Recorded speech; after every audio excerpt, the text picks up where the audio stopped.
नमस्कार सभी को।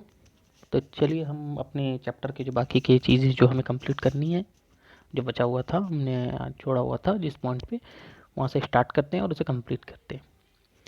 हम करने वाले थे आज ए न्यू कंजर्वेटिज्म आफ्टर 1815, यानी कि 1815 1815 के बाद किस तरह के यूरोपियन गवर्नमेंट्स में जो स्पिरिट ऑफ कंजर्वेटिज्म आया हुआ था। अगर आप लोगों को पता नहीं है व्हाट इज कंजर्वेटिज्म, तो आप लोग बुक के आप अपने राइट साइड कॉर्नर में देख सकते हैं that conservatism is what. It's basically a political philosophy that stress the importance of tradition, established institutions and customs.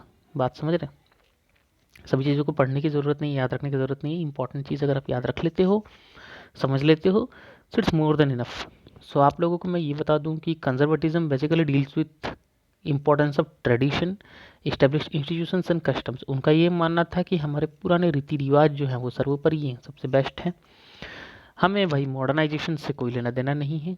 Basically उनकी ये सोच थी, और वो चाहते थे कि चेंज अगर आए, हम जानते हैं कि परिवर्तन ही प्रगति का नियम है। Change is the only constant, everybody knows that, right. सभी को पता है कि चेंज तो आना ही है एक ना एक दिन। सो वो ये चाहते थे कि gradual change should come, right, gradual development हो। ये डेफिनेशन में भी आप लोगों को लिखने में हेल्प होगा इन बोर्ड एग्जाम्स, ठीक है। इस पॉइंट को लिखना मत भूलिएगा, ग्रेजुअल, इट्स वेरी इंपॉर्टेंट। आप एनसीईआरटी के वर्ड्स जितना लिखोगे, it will be beneficial for you only in board exams, right. जितना हो सके सीबीएसई में एनसीईआरटीज के वर्ड्स लिखने की कोशिश करें। सो नाउ आगे की तरफ बढ़ें, तो वो ये चाहते थे कि ट्रेडिशनल इंस्टीट्यूशंस बने, ठीक है। अब ये क्या होते हैं ट्रेडिशनल इंस्टीट्यूशंस? ये वो चीज़ें होती हैं या वो जगह होते हैं जो कि हमारे मतलब उनके समाज के ट्रेडिशनल वैल्यूज़ को कंट्रोल करते हैं। जैसे चर्च हो गए, ठीक है, मोनार्की ऑब्वियसली, सोशल हेरारकीज, ठीक है, property and family should be preserved. मतलब सोशल हेरारकीज बहुत इंपॉर्टेंट है वहाँ पे, भेदभाव, समाज में बंटवारा, ठीक है। जिनके पास प्रॉपर्टी है तो उनके बच्चों को भी वो प्रॉपर्टी मिलेगी।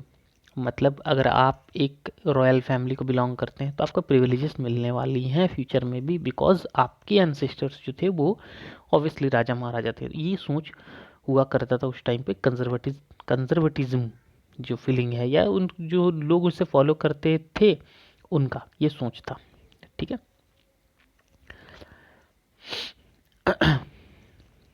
फिर क्या हुआ कि धीरे धीरे उनको ये रियलाइज हुआ, दे रियलाइज दैट कि नहीं, मॉडर्नाइजेशन कोई गलत चीज़ नहीं है। बिकॉज ये चीज़ें नेपोलियन, जब इन नेपोलियन ने ये समाज में लाया मॉडर्नाइजेशन को, एक अलग ही तरीके से उन्होंने प्रेजेंट किया लोगों के सामने, तब उन्हें एहसास हुआ कि नहीं, मॉडर्नाइजेशन एक गलत चीज़ नहीं है। मॉडर्नाइजेशन बल्कि हमारे ट्रेडिशनल इंस्टीट्यूशंस को स्ट्रेंथन करेंगे, उन्हें और मजबूत करेंगे, ठीक है। तब उन्होंने धीरे धीरे एक्सेप्ट किया कि चलो भाई, we'll accept certain changes in our society obviously, because so change is something that is inevitable। कभी आप उससे इग्नोर नहीं कर सकते या उससे भाग नहीं सकते हो, ठीक है। So a modern army, an efficient bureaucracy, a dynamic economy, evolution of feudalism and serfdom could strengthen the autocratic monarchies of Europe। तो ये सब चीज़ें थी, जैसे कि एक मॉडर्न आर्मी हो गई, एक अच्छा ब्यूरोक्रेसी जो एडमिनिस्ट्रेशन कहते हैं ना, वो इकोनॉमी, ठीक है, फ्यूडलिज्म का अंत होना, इन सब से हम एक मोनार्की को स्ट्रेंथन कर सकते हैं। ऐसा लोगों का उस टाइम पे मानना था, खासकर कंजर्वेटिव लोगों का। फ्यूडलिज्म क्या होता है? फ्यूडलिज्म अपने आप में ही एक अलग चीज़ है जिसे हम पढ़ सकते हैं अलग से ही, ठीक है। फिर भी मैं इसे थोड़ा बहुत यहाँ पर एक्सप्लेन करने की कोशिश करता हूँ। It is basically, feudalism is something that is a feudal thinking in between peoples, यानी लोगों के बीच जो द्वेष होती है ना, जो चिढ़ होता है, जो भेदभाव की जो स्थिति आती है लोगों में, उसे ही फ्यूडल कहते हैं, ठीक है। फ्यूड का मतलब होता है दो लोगों के बीच में झड़प, तो वहाँ से ये शब्द आया फ्यूडलिज्म, ठीक है। जिसमें कि कोई एक सीनियर होगा, कोई एक जूनियर होगा, कोई किसी के अंडर काम कर रहा है तो वो उससे गलत व्यवहार करेगा, ठीक है। तो ये वो सब चीज़ें हैं, फिलहाल के लिए वो इम्पोर्टेंट नहीं है इस पॉइंट में। सो हम इसे अभी के लिए उतना ज़्यादा भी ध्यान नहीं देंगे, ठीक है। सुनाओ, यूरोपियन पावर्स की बात करें तो Britain, Russia, Prussia and Austria, इन सब ने मिलकर नेपोलियन को हराया। वो वियना में मिलते हैं और एक सेटलमेंट तैयार करते हैं यूरोप के लिए। ठीक है, नेपोलियन को हराने के बाद वियना में वो मिलते हैं और उस जो कांग्रेस था, वो कांग्रेस मतलब इनका जमावड़ा जो था ना, ठीक है, उनके होस्ट थे ड्यूक मैटरनिक। इनका नाम जरूर याद रखिएगा, इनसे रिलेटेड क्वेश्चंस तो आएंगे ही। ठीक है, ये उन्होंने ही मिलकर ट्रिटी ऑफ वियना साइन किया। ठीक है, चलिए यहाँ तक तो मुझे लगता है सबका क्लियर हो गया होगा। तो ट्रिटी ऑफ वियना में क्या क्या हुआ, what were the changes that have been obviously brought by Treaty of Vienna. The Bourbon dynasty, which has been deposed during the French Revolution, was restored to power. Okay. A series of states were set up on the boundaries of France to prevent French expansion in future. ठीक है ना, ये सब points हैं, इन्हें याद रखिएगा because they will help you in your board exams. Prussia was given important new territories on its western frontiers. Austria को नॉर्दर्न इटली का कंट्रोल दे दिया गया। तो देखिए ये सब क्यों याद रख लेना है पॉइंट वाइज, थोड़ा सा तो रट्टा मारना ही पड़ेगा इन सब पार्ट्स को, टू बी वेरी ऑनेस्ट। ठीक है, बाकी ज़्यादा नहीं देखना। देखिए मैक्सिमम क्वेश्चंस जहाँ तक मैं जानता हूँ, पिछले 10 साल हो गए मुझे पढ़ाते हुए बच्चों को, तो मुझे ये पता है that maximum marks you will get how much, 5 marks के क्वेश्चन ही आप लोगों के एग्जाम्स में आएंगे। तो आप कोशिश करिए कि 5 पॉइंट्स याद रखिए। मैंने जो अंडरलाइन किया है आप उसे भी याद रख सकते हो, उसे भी पढ़ सकते हो, they are more than enough, right. ये तीसरा पॉइंट हो गया, ये चौथा पॉइंट हो गया। ओके, सब नहीं पढ़ना, ठीक है। So Russia was given part of Poland while Prussia was given a portion of Saxony. ठीक है, ये हो गया, काफ़ी है। ठीक है, सो जिन जिन मोनार्कीज को नेपोलियन ने ओवरथ्रो किया था, हराया था, हटाया था अपने रास्ते से, उनको दोबारा से रिस्टोर करना ही ट्रिटी ऑफ वियना का मकसद था। बस इतना जान लिए तो ट्रिटी ऑफ वियना से आने वाले क्वेश्चंस को आप लोग आसानी से लिख पाओगे, कोई दिक्कत नहीं है। Now will move to how basically the conservatives were living and what was there the way of thinking. ठीक है, यहाँ देख सकते हैं club of thinkers anonymous caricature rating to this much. So what is caricature? Caricature जो होते हैं वो कार्टून की तरह होते हैं, जो बेसिकली एक तरह का जो कटाक्ष हम कहते हैं ना, व्यंग जो कहते हैं ना, उसके लिए बनाया जाता है। ठीक है, इम्पॉर्टेंट नहीं है। ठीक है, जो इम्पोर्टेंट नहीं है हम उससे ज़्यादा नहीं ध्यान देंगे, पढ़ेंगे नहीं। वाई? बिकॉज मैं जो ये सेशन तैयार कर रहा हूँ आप लोगों के लिए, ये बेसिकली 10th के बच्चों के लिए है जो बोर्ड एग्ज़ाम अपियर करने वाले हैं। सो ये पूरी तरह से बोर्ड एग्ज़ाम के लिए और मार्क बेस्ड स्टडी है। यहाँ पर इधर उधर नहीं जाना। We will not beat the bush, beating the bush नहीं करना, रादर हमको बुलसाई हिट करना है, हमें टारगेट हिट करना है।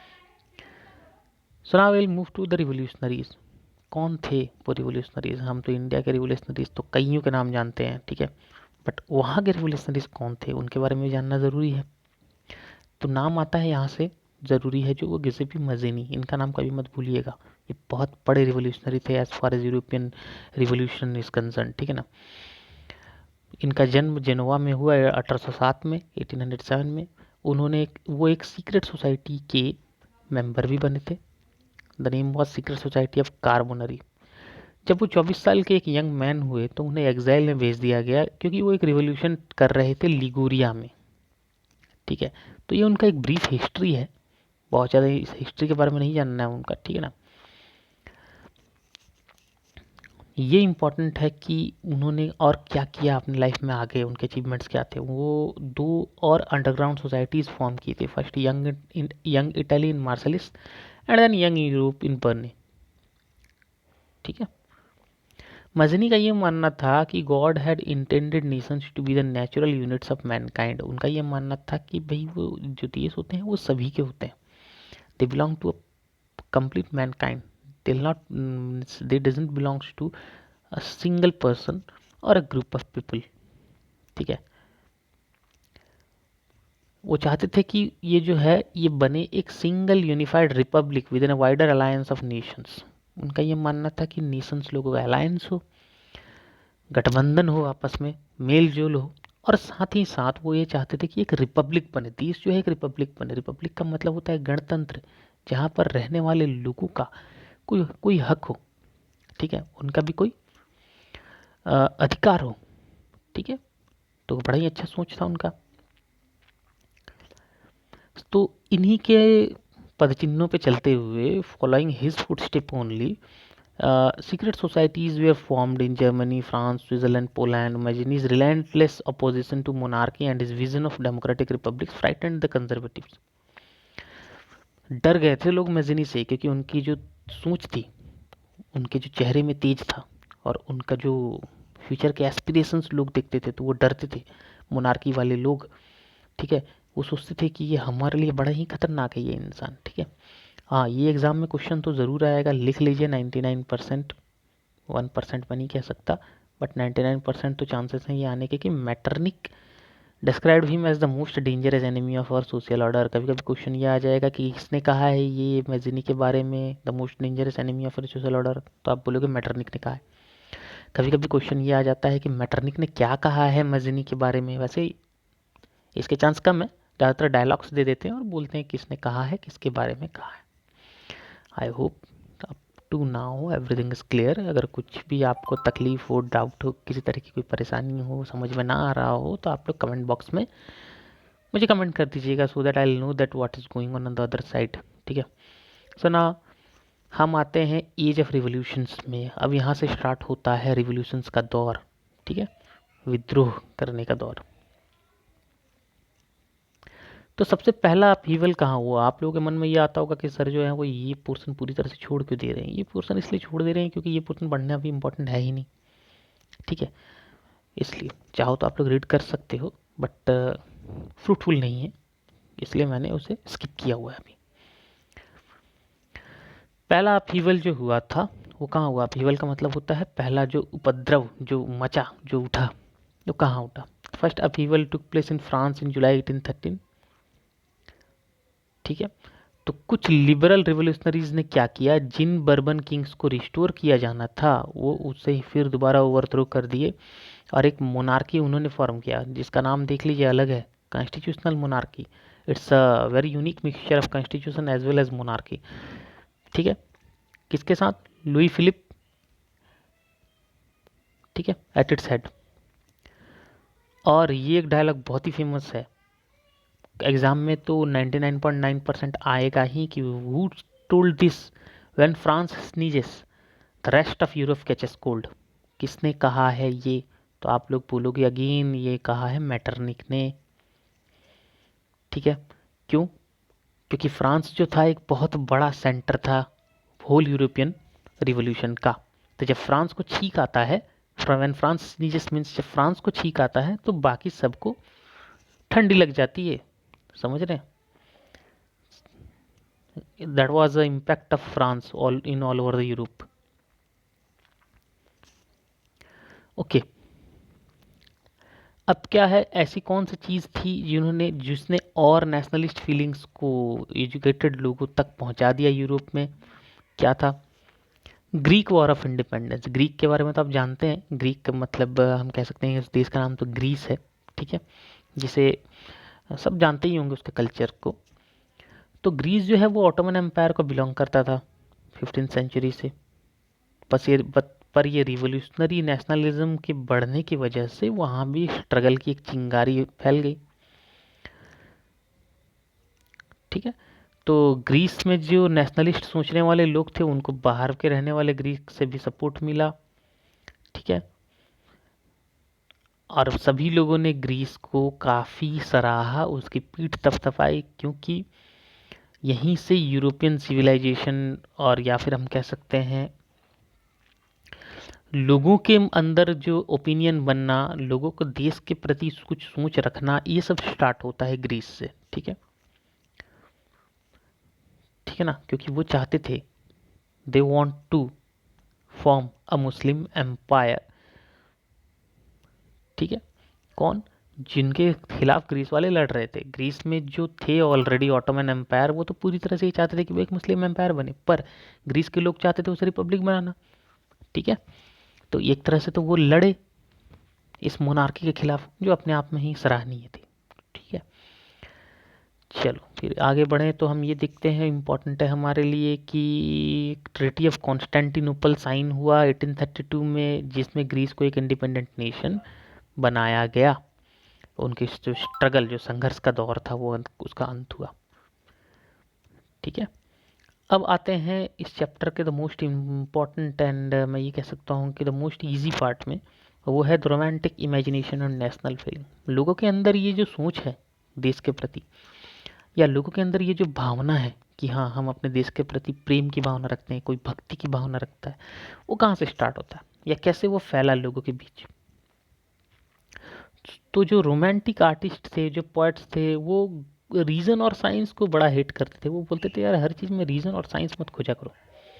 कुछ चीज़ें होती हैं वो इमोशंस से होती हैं, इंट्यूशन से होती हैं, जिसे हम कहते हैं आभास होना, इंट्यूशन।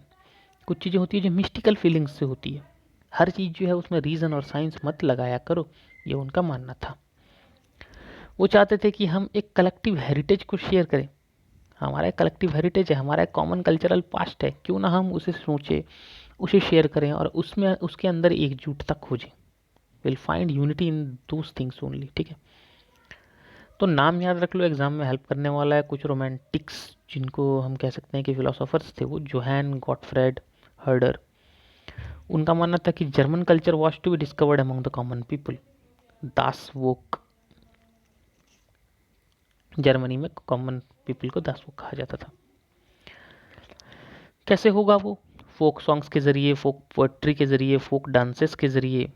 ठीक है, नेशन को देख लो क्या बोलते हैं, ये सब नाम याद रख लेना, वोक्सेस्ट।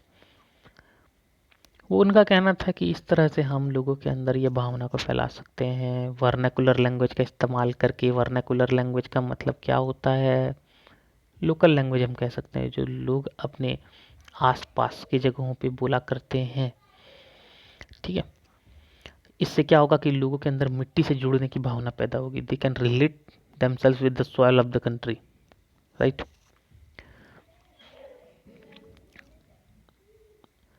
तो वहां पर क्या हुआ, अब इसका एक उदाहरण देख लेते हैं कि पोलैंड के साथ क्या होता है।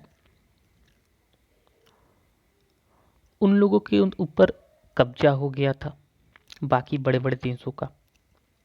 ठीक है, तो यहाँ तक कि पोलैंड में ये भी मना कर दिया गया था कि आप लोग अपने देश की भाषा का भी इस्तेमाल नहीं कर सकते हो, पॉलिश भी नहीं बोल सकते हो। तो रशियन लोगों का ऑक्यूपेशन ज़्यादा था पोलैंड में। Polish language was forced out of schools and Russian language was imposed everywhere. वहाँ पर ज़बरदस्ती रशियन भाषा का इस्तेमाल करवाया जाने लगा, जिससे कि पॉलिश लोग बड़े दुखी हुए और उन्होंने भाषा का उपयोग किया as a important role in developing nationalist sentiment. अब वो एक दूसरे को नेशनलिस्ट फीलिंग्स फैलाने के लिए जानबूझकर अपनी भाषा का इस्तेमाल करते थे। एक तरह से वो एक रिवोल्ट था अगेंस्ट द रशियन लैंग्वेज। अपने भाषा के प्रति प्रेम था, अपने देश के प्रति लगाव था। So many members of the clergy in Poland began to use language as a weapon of national resistance. वो बोलते थे वो एक नेशनल रेजिस्टेंस था, विरोध था वो नेशनल लेवल पे।